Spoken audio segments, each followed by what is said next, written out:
হাফেজ ছাত্রদের সম্মাননা প্রদান উপলক্ষে আজকের এই মহতী জলসা উপস্থিত হযরত উলামায়ে কেরাম, দিন দরদি মুসলিম ভাই বোনেরা, আল্লাহ রাব্বুল আলামিনের দরবারে অসংখ্য অগণিত শুকরিয়া যে মহান আল্লাহ রাব্বুল আলামিন আমাদেরকে মাগরিবের নামাজের পরে দিনী আলোচনা শুনবার নিয়তে এই দামি মজলিসে এসে বসার তৌফিক দিয়েছেন। এই জন্য সকলেই অন্তরের গভীর থেকে কালিমাতুশ শুকর আদায় করি আলহামদুলিল্লাহ। অল্প সময় ভূমিকাবিহীন কিছু কথা আপনাদের সামনে আরজ করার আল্লাহ রাব্বুল আলামিন তৌফিক দান করুক, সবাই বলে আমিন। সম্মানিত দিন দরদি ইসলাম প্রিয় মুসলমান ভাই বোনেরা, আল্লাহ রাব্বুল আলামিন এই পৃথিবীতে আমাদেরকে একটি উদ্দেশ্য নিয়ে পাঠিয়েছেন। আল্লাহ রাব্বুল আলামিন চান আল্লাহ প্রতিটা আশরাফুল মাখলুকাত মানুষ যেন পরকালে জান্নাতের মেহমান হয়। এজন্য আল্লাহ রাব্বুল আলামিন দুনিয়াতে দুইটি ডিউটি আমাদেরকে দিয়েছেন। একটা ডিউটির নাম হলো ইবাদত, আরেকটা ডিউটির নাম হলো আল্লাহর যত নিষেধ আছে ওই নিষেধ থেকে নিজেদেরকে বাঁচিয়ে রাখা। দুটোটাই ইবাদত, কিন্তু একটা হলো আল্লাহর পক্ষ থেকে আদেশ, আরেকটা হলো নিষেধ। একজন মুমিন তার জিন্দেগিতে সবচাইতে যে দামি আমলটা করে ওই আমলের নাম হলো গুনাহ থেকে বেঁচে থাকা। আল্লাহ তাআলার যত আদেশ আছে, ইবাদত আছে, ওই ইবাদত গুলো আদায় করলে বান্দা আল্লাহ তাআলার দরবারে এমন এক স্তরে পৌঁছায় তার 1000 ভাগের 1 ভাগ অপরাধ যদি করে সারা জিন্দেগির ওই সম্মানের স্থান সামান্য পরিমাণ গুনাহের কারণে সাথে সাথে নিচে পড়ে যায়। এজন্য আল্লাহ রাসূল সাল্লাল্লাহু আলাইহি ওয়াসাল্লাম হাদিসে বলেন, ইত্তাকিল মাহারিমা তাকুন আ'বাদান নাস। আল্লাহ রাসূল সাল্লাল্লাহু আলাইহি ওয়াসাল্লাম সাহাবায়ে কেরামের সামনে জরুরি নসিহত পেশ করতেছিলেন। এমনও সময় হযরতে আবু হুরায়রা রাদিয়াল্লাহু তাআলা আনহু সামনে ছিল। আল্লাহ রাসূল বলেন, আমি তোমাদেরকে কিছু আমলের কথা বলবো, যে আমলগুলো তোমরা করবে, তোমরা করতে না পারলে অন্যদেরকে এই আমলগুলোর ব্যাপারে দাওয়াত দিবে। হযরত আবু হুরায়রা রাদিয়াল্লাহু তাআলা আনহু বলেন, আল্লাহ রাসূল বলেন, ইত্তাকিল মাহারিমা তাকুন আ'বাদান নাস। হে পৃথিবীর মানুষ, আল্লাহ তাআলার কাছে সবচাইতে প্রিয় আমল হলো আল্লাহর নাফরমানি থেকে বেঁচে থাকা। কেউ যদি আল্লাহর নাফরমানি থেকে নিজেকে বাঁচিয়ে রাখতে পারে, আল্লাহ রাসূল বলেন ওই বান্দা আল্লাহ তাআলার কাছে সবচেয়ে বড় ইবাদতকারী হিসাবে আল্লাহর দপ্তরে তার নাম উঠে যায়। সুবহানাল্লাহ। এজন্য আমল বেশি করার চাইতে গুনাহ থেকে বেঁচে থাকাটা বেশি জরুরি। গুনাহ কাকে বলে? কোরআন ও হাদিসের বিপরীত চলার নাম হলো গুনাহ। আল্লাহর যত আদেশ আছে এই আদেশগুলো অমান্য করা, রাসূলের সুন্নাতের খেলাফ করার নাম হলো গুনাহ। গুনাহকে ক্যান্সারের সাথে উপমা তুলনা দেওয়া হয়েছে। শরীরের কোনো জায়গায় যদি ক্যান্সার হয় তাহলে দ্রুত ওই অংশটি কেটে ফেলে দিতে হয়, না হয় ওই ক্যান্সার পুরা দেহের মধ্যে ছড়িয়ে পড়ে ওই লোকটি দ্রুতই মৃত্যুর দিকে ধাবিত হয়ে যায়। ফসলের ক্ষেতে এক ধরনের আগাছা হয় যেগুলো মানুষের মূল মাকসাদ থাকে না। যদি সঠিক সময় ফসলের পরিচর্যা করে ওই আগাছাগুলো উপড়ে ফেলা না হয়, একটা সময় ফসল দুর্বল হয়ে যায়, মানুষ কাঙ্ক্ষিত ফসল পায় না। ঠিক মানুষ যখন অপরাধের দিকে ধাবিত হয়ে যায়, শুরুর দিকেই যদি অপরাধ থেকে নিজেকে ফিরিয়ে না রাখে, তো একটা সময় মানুষের ঈমান আর ইসলাম দুর্বল হতে হতে একটা সময় তার ঈমান আর ইসলাম হারিয়ে যায়। এজন্য ইবাদতের চাইতে বেশি, নকল ইবাদত করার চাইতে বেশি আল্লাহর নাফরমানি থেকে বেঁচে থাকাটা বেশি জরুরি। এজন্য হাফিজ ইবনে কাইয়ুম আল জাওজি রাহিমাহুল্লাহ তাআলা আনহু বলেন, অনেক সময় মানুষ গুনাহকে ছোট মনে করে। কিছু গুনাহ আছে ছোট গুনাহ, সগীরা গুনাহ। তো মানুষ ভাবে এটা তো সগীরা গুনাহ, ছোট গুনাহ, এটা করলে তেমন কোনো ক্ষতি হবে না। গুনাহকে ছোট মনে করার কোনো সুযোগ নাই, অপরাধ অপরাধী। এজন্য হাফিজ ইবনে কাইয়ুম আল জাওজি রাহিমাহুল্লাহ তাআলা আনহু বলেন, হে পৃথিবীর মানুষ, গুনাহ ছোট না বড় ওই দিকে তাকাবার সুযোগ নাই। গুনাহটা ছোট হোক অথবা বড় হোক, আল্লাহর নাফরমানিটা ছোট হোক অথবা বড় হোক, গুনাহ তো গুনাহই। এই জন্য হাফিজ ইবনে কাইয়ুম আল জাওজি বলেন, পৃথিবীর মানুষরে গুনাহটা ছোট না বড় ওই দিকে তাকাবি না, বরং কোন মহান রবের সাথে নাফরমানি করো ওই মহান রবের শানের দিকে তাকাও। গুনাহটা তোমার দৃষ্টিতে যদিও ছোট হয়, কিন্তু যেই রবের নাফরমানি করো ওই রব কিন্তু ছোট না। ঠিক কিনা বলেন? এই জন্য গুনাহকে ছোট মনে করা এটাও বড় ধরনের একটা অপরাধ। এই জন্য হাফিজ ইবনে কাইয়ুম আল জাওজি রাহিমাহুল্লাহ তাআলা পৃথিবীর সমস্ত মুমিন মুসলমানদেরকে উদ্দেশ্য করে বলেন, ও মুমিনেরা, গুনাহটা ছোট না বড় ওই দিকে তাকাবি না, বরং তাকাবি এই নাফরমানিটা কোন সত্তার সাথে করো, তিনি তো ছোট না।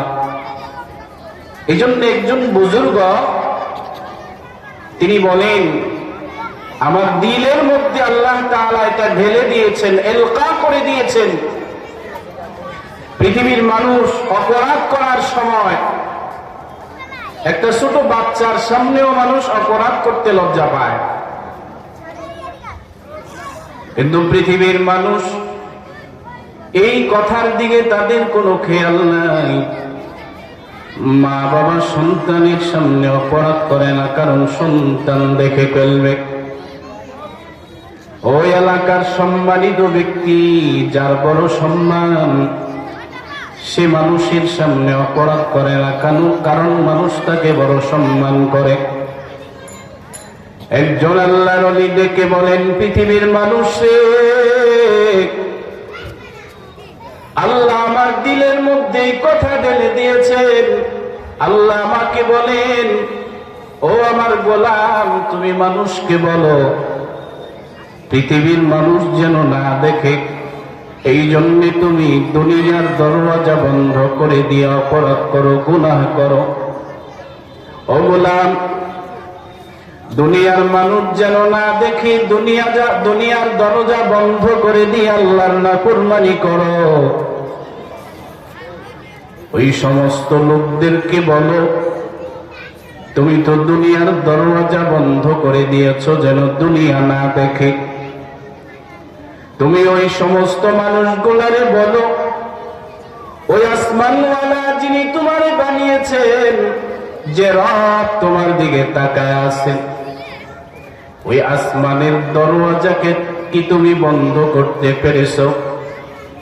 যেই দরজা দিয়ে তোমার খালে তোমার দিকে তাকিয়ে আছে, নাকি তুমি দুনিয়ার মানুষের চাইতেও তোমার রবকে দুর্বল মনে করো? আল্লাহর ওলি বলেন, পৃথিবীর মানুষ রে, দুনিয়ার মানুষ যেন তোমার অপরাধ না দেখে এই জন্য তুমি গোপনে অপরাধ করো। দরজাটা বন্ধ করে দাও, দুনিয়ার কেউ যেন তোমারে না দেখে। আল্লাহর ওলি বলেন, দুনিয়ার মানুষ রে, দুনিয়ার কেউ তোমারে দেখে না, কিন্তু এমন একজন তোমাকে দেখে যেই রব একটা সেকেন্ডের জন্য চোখের পলক পেলেন না। আল্লাহ কোরআনে বলেন, ইন্না রাব্বাকা লাবিল মিরসাদ। আল্লাহ বলেন, তোমার একজন রব আছে যিনি তোমাকে বানিয়েছেন, তিনি এমন দৃষ্টিতে তোমার দিকে তাকায় থাকেন। ইন্না রাব্বাকা লাবিল মিরসাদ, যেই রব একটা সেকেন্ডের জন্য দৃষ্টির পলক পেলেন না।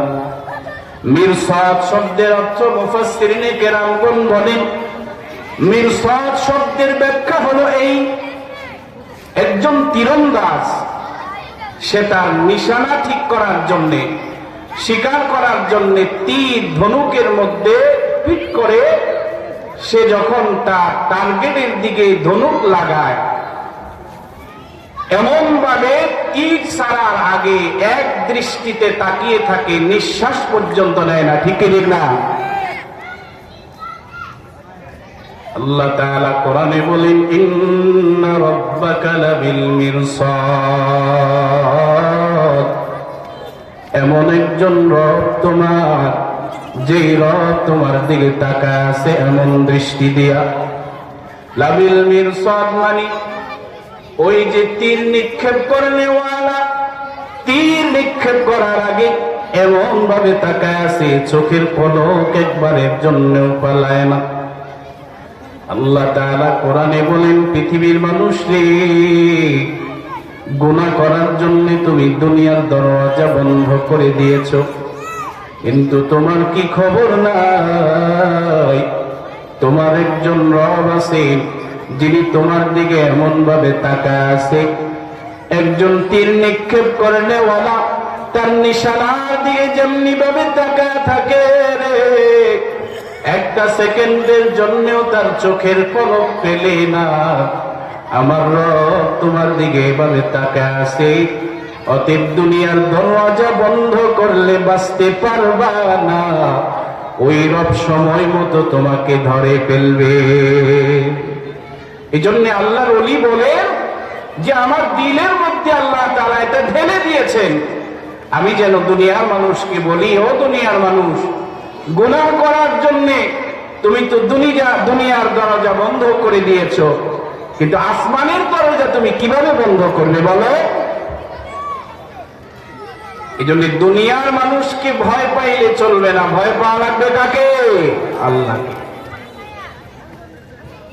ইমাম বুখারী রাহিমাহুল্লাহু তাআলা আনহুর উস্তাদ হযরত আতা বিন রিবাহ রাহিমাহুল্লাহু তাআলা আনহু,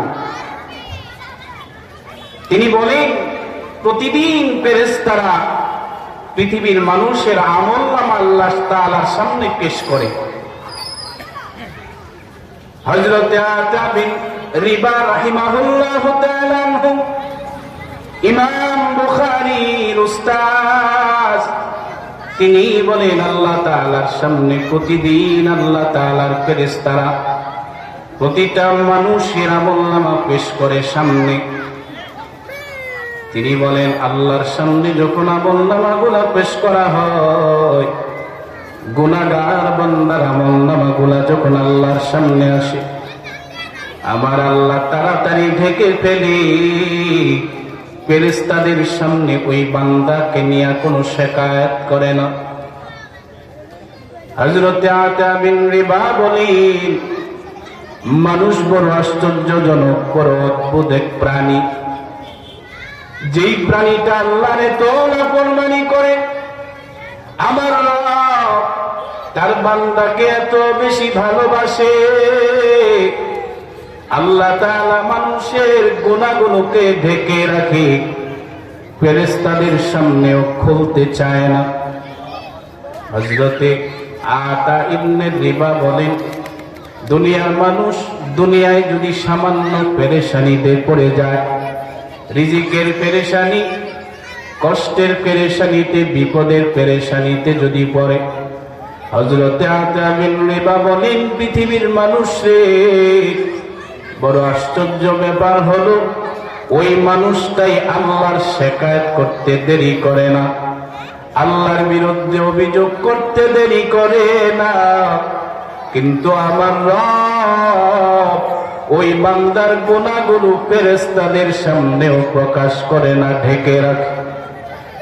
এমন একজন মায়ার রব আমাদের। এজন্য ওই রবকে আগে ভয় পাওয়া লাগবে। ওই রবের দরওয়াজা বন্ধ না করে দুনিয়ার মানুষের দরওয়াজা বন্ধ করে কোনো লাভ নাই। আমাদের এই ভারত উপমহাদেশের একজন প্রখ্যাত আলেমে দ্বীন, গবেষক আল্লামা তাকি উসমানী দামাত বারাকাতুহু, উনি একবার রাষ্ট্রীয় সফরে উন্নত বিশ্বের কোন এক দেশে গিয়েছেন।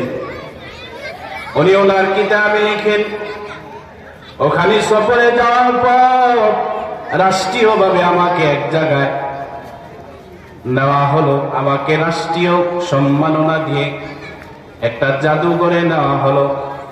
আমি ওখানে গিয়ে দেখি দামি দামি কত বস্তু সাজিয়ে রাখা হয়েছে। মানুষগুলা ওই জিনিসগুলো দেখতেছে, কিন্তু আশ্চর্যের বিষয় হলো কোনো মানুষ হাত দিয়া ওই বস্তুগুলাকে স্পর্শ করে না, আবার কোনো পাহারাদারও নাই যারা বাধা দিবে। আমি আশ্চর্য হলাম, হঠাৎ করে তাকায় দেখি এক জায়গায়, একটা জায়গায় লেখা আছে, ওই জায়গায় লেখা আছে ইংলিশে, এ মানুষ যারা এখানে প্রবেশ করেছো, এখানে প্রতিটা মানুষের গতিবিধি সিসিটিভির মাধ্যমে পর্যবেক্ষণ করা হচ্ছে। আল্লামা তাকি উসমানী বলেন, আমি ওই লেখাটা দেখে বুঝলাম মানুষগুলা কেন এখানে সারিবদ্ধভাবে এমন ভাবে এই দামি দামি বস্তুগুলো দেখতেছে, কিন্তু কেউ হাতও দেয় না। ওই যে লেখা আছে সিসি ক্যামেরা দ্বারা পুরা এলাকা নিয়ন্ত্রিত, তোমার গতিবিধি পর্যবেক্ষণ হচ্ছে। আল্লামা তাকি উসমানী বলেন, সাথে সাথে আমার কোরআনের ওই শব্দগুলো মনে হয়ে গেল, হায় রে, আমার রব আল্লাহ তো কোরআনে কথাগুলোই বলেছেন, আল্লাহু সামিউন বাসীর। পৃথিবীর মানুষে আমি আল্লাহ এমন একজন সত্তা, আমি এমন ভাবে তোদের দিকে তাকায় থাকি, আমার মতো চোখের শক্তিওয়ালা, পাওয়ারওয়ালা আর কেউ নাই। আমি এমন ভাবে তোদেরকে দেখি, আমার মতো দেখার মতো শক্তিওয়ালা আর কেউ নাই। আমি এমন ভাবে শুনি রে, পাথরের ভিতরে কি আছে ওটাও আমি আল্লাহ জানি, দুনিয়ার কেউ জানে না। সাত আসমানের নিচে কি আছে এটা আমি আল্লাহ জানি। সারা পৃথিবীটা আমি আল্লাহর কুদরতি হাতের তালুতে। এই জন্য আল্লামা তাকি উসমানী বলেন, আমারও বুঝে এসে গেছে মানুষগুলা কেন এখানে উল্টা পাল্টা করে না, কারণ সিসি ক্যামেরা দিয়া পর্যবেক্ষণ করে। পৃথিবীর মানুষরে আল্লাহ তাআলাও তার কুদরতি সিসি ক্যামেরা দিয়া সবকিছু দেখেন। দুনিয়ার মানুষকে লুকায়া অপরাধ করা যায়, কিন্তু আমার রবকে গোপন করে অপরাধ করার কোনো সুযোগ নাই, ঠিক না? এই জন্য অপরাধ করতে হবে, আল্লাহকে ভয় পেতে হবে। আল্লাহ দেখেন, এই ভয় দিলের মধ্যে সৃষ্টি করতে হবে। এই গুণ যদি আমাদের দিলের মধ্যে না আসে, তাহলে মানুষ অপরাধ থেকে বাঁচা সম্ভব হবে না। গবেষণায় বের হয়েছে মানুষ কখন অপরাধের দিকে ধাবিত হয়। কতগুলো অবস্থা আছে, ওই অবস্থাগুলোর সম্মুখীন যখন মানুষ হয়, তখনই মানুষ গুনাহের দিকে ধাবিত হয়। সংক্ষেপে বলছি, তার ভিতরে এক নাম্বার হলো মানুষ যখন একা থাকে, কেউ নাই তার চতুর্পাশে, তখন মানুষ মনে করে এখন অপরাধ করা যায়, কারণ এখন অপরাধ করলে কেউ দেখবে না। হযরতে ইব্রাহিম বিন আদহাম রাহিমাহুল্লাহ তাআলা আনহু একজন বুজুর্গ ছিলেন। ওনার কাছে এক যুবক এসে বলেন, হযরত, অপরাধ তো হয়ে যায়, বাঁচতে চাই কিন্তু পারি না, আবার করেও ফেলি, ভয়ও লাগে, এমন কি কোনো পদ্ধতি আছে যে অপরাধ করব কিন্তু শাস্তি হবে না? এই কথা যদি আমাদের মতো আলেমদের কাছে এসে কোন যুবক বলতো, আমরা ধমক দিয়ে তাড়িয়ে দিতাম। কিন্তু আল্লাহর ওলি ইব্রাহিম বিন আদহাম, যারা আল্লাহর ওলি হন তাদের মেধা শক্তি হিকমত এত বেশি থাকে, তিনি ওই যুবককে কাছে ডেকে বলেন, ও যুবক, কাছে আসো, হ্যাঁ আমি তোমাকে এমন কিছু পদ্ধতি বলে দিব, তুমি যদি আমার ওই পদ্ধতি অথবা শর্তগুলো মেনে চলতে পারো তাহলে তুমি অপরাধ করো, কোনো বাধা নাই। যুবক খুশি হয়ে গেছে যে অপরাধ করা যাবে কিন্তু শাস্তি ভোগ করতে হবে না। যুবক আগ্রহ করে ইব্রাহিম বিন আদহাম থেকে কথা শুনতেছে। পৃথিবীর প্রতিটা যুবককে এই মাইকের আওয়াজ যে পর্যন্ত যাবে, সমস্ত যুবক ভাই, মধ্যবয়সী বৃদ্ধ বাবাজি, মা বোনেরা যারাই শুনতেছেন, কথাগুলো একটু দিলের কান দিয়া শুনবেন। ইব্রাহিম বিন আদহাম একজন আল্লাহর ওলি, তিনি কিভাবে হিকমতের সাথে নসিহত করতেছেন। যুবক বলে, আল্লাহর ওলি, অপরাধও করা যাবে আবার শাস্তিও ভোগ করতে হবে না, এমন কোন রাস্তা আছে নাকি? ইব্রাহিম বিন আদহাম বলেন, যুবক রে, আমি তোমাকে এমন কতগুলো শর্ত দিব, এই শর্তগুলো যদি তুমি মেনে চলতে পারো তাহলে তুমি অপরাধ করো, তোমাকে দুনিয়ার কেউ বাধা দিবে না। ইব্রাহিম বিন আদহাম বলেন, ও যুবক, এই জমিন তো আল্লাহ, এই জমিন আল্লাহ বানিয়েছেন তার গোলামদের জন্য। আল্লাহর বিধান হলো এই দুনিয়ার জমিন ব্যবহার করবি, আমি আল্লাহ বাধা দিব না, তবে সাবধান, এই জমিন, আমি আল্লাহর জমিন ব্যবহার করে আমি আল্লাহর জমিনে আমি আল্লাহর সাথে গাদ্দারি করবি না, আমি আল্লাহ তাআলার সাথে নাফরমানি করবি না। ইব্রাহিম বিন আদহাম বলে, যুবক রে, তুমি অপরাধ করো, তবে শর্ত হলো এই জমিনটা তো আল্লাহ, অতএব আল্লাহর হুকুম হলো আল্লাহর জমিনে থাকতে হলে হুকুম মানতে হবে কার? জোরে বলেন, হুকুম মানতে হবে কার? আল্লাহর জমিনে থাকতে হলে আল্লাহর হুকুম মানতে হবে। এজন্য তুমি যদি অপরাধ করতেই চাও, অপরাধ করো, তবে শর্ত হলো জমিনটা যেহেতু তোমার না, জমিনের মালিক যেহেতু তুমি না, যুবক রে, তুমি অপরাধ করো, শর্ত হলো এই আল্লাহর জমিনটা ছেড়ে দাও, আল্লাহর জমিনটা ছেড়ে দিয়ে তুমি অন্যত্র চলে যাও, এমন এক জায়গায় গিয়ে অপরাধ করো যেটা আল্লাহর জমিন না, আল্লাহর জায়গা না, যেহেতু তুমি আল্লাহর আদেশ মানতেছো না, সেহেতু এই আল্লাহর জমিনে থাকার অধিকারও তোমার নাই।